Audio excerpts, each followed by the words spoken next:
fall of 2015. Out of the fallout of Secret Wars, Marvel had entered into a new era.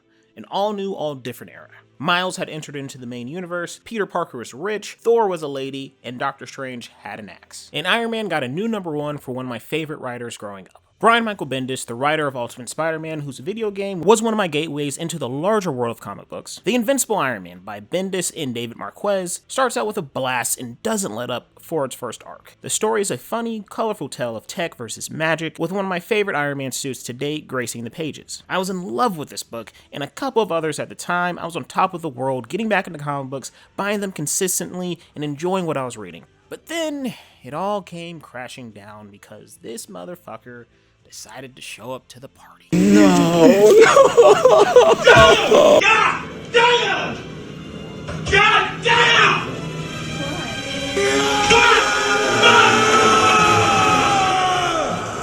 Civil War II is one of the worst events I've ever read. It is a waste of a story with a bunch of characters I love, making a bunch of dumbass decisions, leading to a bunch of dumbass outcomes. It is also one of the best looking books I've ever seen. We got an entire event drawn by David Marquez, and it looks incredible. I still find myself thinking about some of these panels. They're remarkable work in a stupid, empty story that is trying to play up the synergy between publishing and studio. It also makes one of the main characters, who already has an uphill battle to face, look like a complete dolt a couple years before a movie comes out. Great job, Marvel. But a few good things did come out of Civil War II. One being MarikoTamaki's SheHulk, with artists. I don't want to butcher these people's names, so we're just gonna do a title page.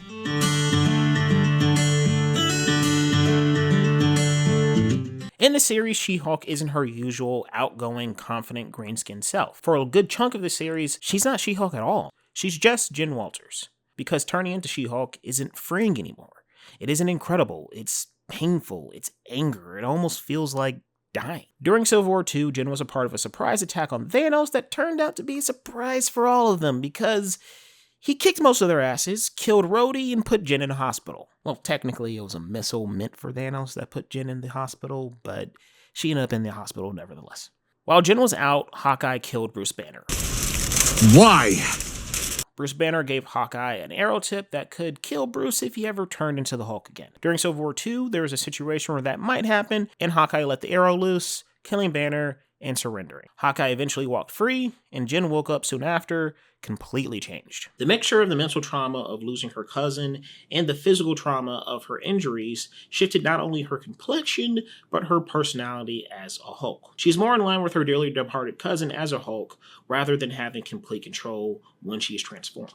She is truly the savage She-Hulk. So when we open with Jen Walters and Tamaki She-Hulk, she's readjusting to her life after being released from the hospital. She started at a new firm and is trying to put her Hulk life behind her. But like most superheroes trying to leave the life, that shit sticks to you like bubblegum on your shoe.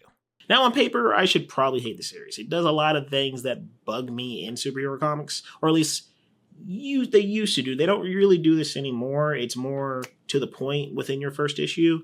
But like back in the day, especially I remember like reading Ultimate Spider-Man, both Miles and Peter, the title character, the thing that you're buying on the cover, that wouldn't show up for like 6 issues. And the same thing happens in this story. She-Hulk doesn't turn to She-Hulk for 6 issues. In real-time release, that is a 6-month period where you're not seeing the title character. But in execution, the book makes that absence work, and props to Tamaki for making Jen an interesting protagonist to follow, green or no green.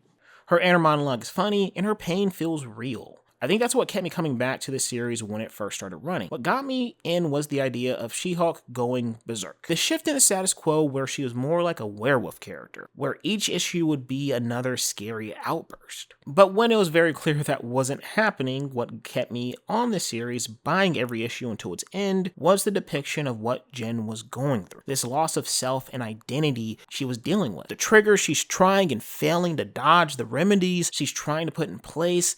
It just feels real. She-Hulk has always been one of my favorite characters because in her everyday life, she's usually the strangest thing in the room, and she doesn't care. She's completely fine with being what she considers her true self. But to have that twisted where she can't be her true self without feeling like dying or losing control is a fun take on this character that this team executes pretty well. In the first 6 issues, She-Hulk is handled like a stick of dynamite, whose flame is fanned by multiple triggers. Whether it be a therapist who's seeking to use Jen's recent troubles as material for her new book, or Jen sitting in a park where kids are reenacting the death of her cousin. Jen can't seem to get away from things that'll make her Hulk out, and the catalyst for her ultimate Hulk out is one of her current clients, Maisie Bruin. Maisie is Jen's mirror in the first arc. She's someone who is also recovering from a violent act against her. She was once an outgoing person, a volunteer for the needy, a voice for the mentally unwell. Then one night, she was violently assaulted and left for dead. Her partner hires a gang to do the deed because he wanted to sell the company that they co-owned, Dick. From there on out, Maisie is broken, but not alone. Within Maisie's apartment lies a creature that is the embodiment of fear that protects Maisie and the inhabitants of the building from the outside world. When the tenant of the building wants to sell the property, the creature kills him. When the cops come to investigate his disappearance, they disappear. This dude looks like Seth Rogen, doesn't he? Doesn't he? Like, he looks like Seth Rogen, right? Is it just me? And when Jen comes to check up on Maisie and deliver some unfortunate news about the case she's working on for her, the creature manifests and attacks her, feeding on Jen's fears and traumas, which causes her to go boom. Great She-Hulk arrives and she is not happy. We get a good old Marvel brownstone beatdown between a monster and a monster. And it ends with She-Hulk besting the beast, saving Maisie from an explosion, and starting down the road to coming to terms with the monster within. Now, there are 10 more issues to this comic book, and I like most of them. There are grotesque monster transformations, some throwbacks to She-Hulk's fourth wall breaking nature, the leader shows up, and we get to see the return of the mean green, unstoppable machine. Oh, and Hellcat is in the series too.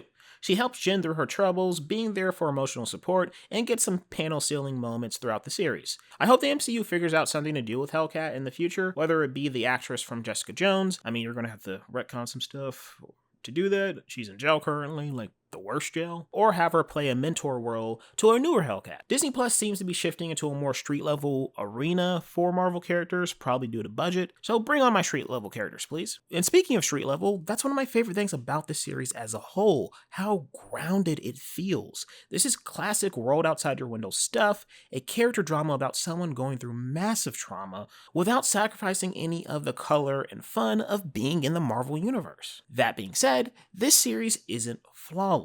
It's not what I remember it was. Upon rereading, I found out that most of what I remembered and connected to was in those first 6 issues. Outside of that, the series loses its mojo a little bit. Not because the rest of the series is bad, it's a little repetitive, but it's not bad. I just think they struck gold with those first 6 issues, and it set a solid foundation for where I think the series could have gone in its entirety. Also, I apologize in advance if this next section comes off as armchair. This would have gone better if I did it. But rereading the series, I just wish it focused a little bit more on what I'm about to present.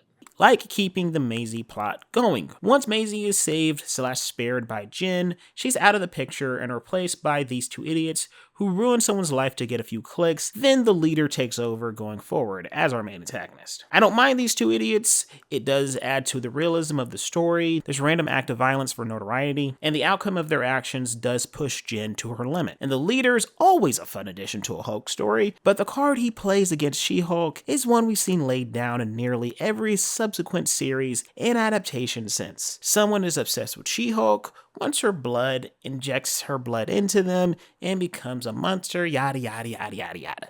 It's not this series' fault, it's just, in 2026, it's just reading this now, I'm just like, yeah, I've seen this. Props to She-Hulk, attorney at law, for not going all the way with that. The writers knew that no one wanted to see yet another Disney Plus show where 2 people with similar abilities crash into each other. And then Secret Invasion went, hold my beer and spill it.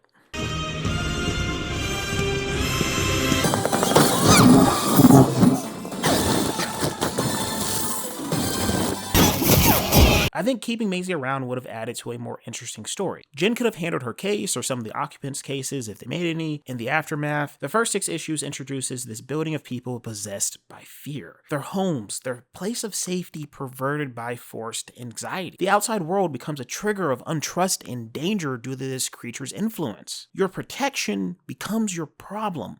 That's exactly what Jen is going through in this story. I'm just amazed that that was dropped. Even Maisie, as a physical opponent, I think is much more interesting. This creature of fear that's either been manifested within the building or Maisie created it somehow is this giant shadow, almost like wooden fleshy creature. I don't know exactly what it is, but that's what I kind of like about it. It just, the design within itself provides a lot of intrigue, and it's not just another Hulk. Maisie could have been the main antagonist of this series. I love that she and Jen are reflections of each other. 2 confident women whose confidence was shattered by extreme acts of violence against them. And after being at odds due to their damaged realities, they eventually help each other out of their darkness.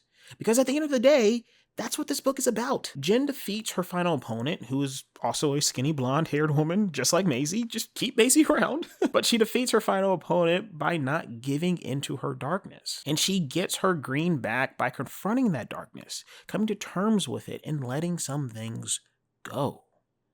And drugs. She takes a lot of drugs. 2 more things before we go. I'm amazed Hawkeye is not in this series. Not one issue for Jen to discuss what happened. Like, you shot my cousin, dude. What the fuck?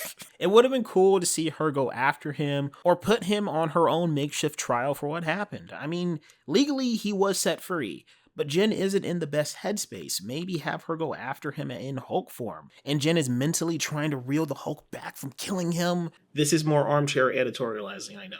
Jen and Clint should have talked about this, right? They're Avengers. Even if it's not in the series, they've had to talk about the fact that he killed her cousin temporarily. I mean, he did come back. They always come back, but I don't know. It just would have been cool to see, and it would have made sense for Jen to confront that, because Hawkeye did play a part in shattering her reality. Lastly, regarding the look of She-Hulk, I get the point of this look is supposed to be more muscle, less intelligence, and less control. Personally, I wish they had gone more with what Nico Leon was doing with issue 6's first transformation. This sort of spindly, lurching version of She-Hulk, almost like Lordy's the creature from Del Toro's Frankenstein. This hunchback creature, the bones protruding, like you can kind of see her bones like popping out of her elbows. I like the idea that the transformation can't really even make sense of itself. A reflection of Jen's current state of being. What can I say? First 6 issues for the win. Like, it just looks fucking weird, man. I just like how fucking scary this looks. Problems aside, I would still recommend this series. It starts out strong, then cruises toward its destination, making some interesting stops toward its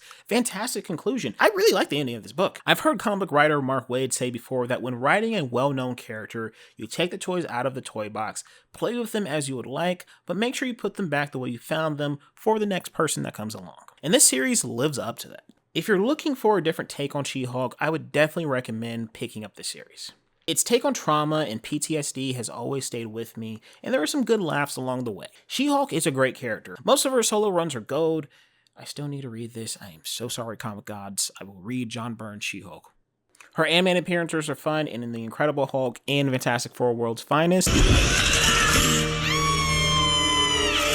And her live-action TV show is one of the best Disney Plus shows to grace a small screen because it's one of the few that understood that I'm a television show, so I should act like a television show, be episodic, not a 6-hour movie. And I would be remiss not to mention the most recent She-Hulk series, Planet She-Hulk by Stephanie Phillips and Aaron Cooter. Unfortunately, it is being cut short, but the first 5 issues are out now, with the final issue around the corner. This series is sensational, puts She-Hulk in an entirely new environment, and gives her a bunch of new challenges. How does a lawyer rule over the unlawful? It has a great cast and was one of the best drawn comics on the stands right now. It's a massive disappointment that this will not be continuing, but I'm glad we got to experience it for the issues that it was around for. You will be missed, Planet She-Hulky. MarikoTamaki She-Hulk. Pick it up if you like, either at your local comic book shop or online. This was a joy to reread, reliving my likes and discovering some new dislikes. And flipping through my floppies was a blast from the past. Remember when Marvel used to do Booking.com ads or the Guardians of the Galaxy TV show on Disney XD? or in human ads. I like MarikoTamaki's writing from her work on this and things like Harley Quinn and Supergirl. She knows how to reinvent characters well. Also, shout out to Matt Malilla's covers. I think he did a fantastic job. If you've read 2016 and 17 She-Hulk, what did you think about it? What are your favorite runs on She-Hulk? Please let me know in the comments below. Also, if you like this video, please give me a thumbs up. If you like hearing me talk about comics, please hit that subscribe button. Come join the club. I got a couple other videos that I'd love for you to check out as well. And for my next video, we are talking about Faith Erin Hicks and Lee Loridge's The Mummy, along with Stephen Summers' The Mummy, along with Alex Kurtzman's The Mummy, along with Lee Cornyn's The Mummy. We're talking about The Mummy. We're talking about The Mummy and The Mummy and The Mummy and The Mummy. We're talking about all the mummies. So come along for that video. That'll be out in 2 weeks. Can't wait for you to see it. Thank you for watching this one. And now I'm going back to the ceiling in the comic shop that I live in between videos. Good day, and I'll catch you on the next one.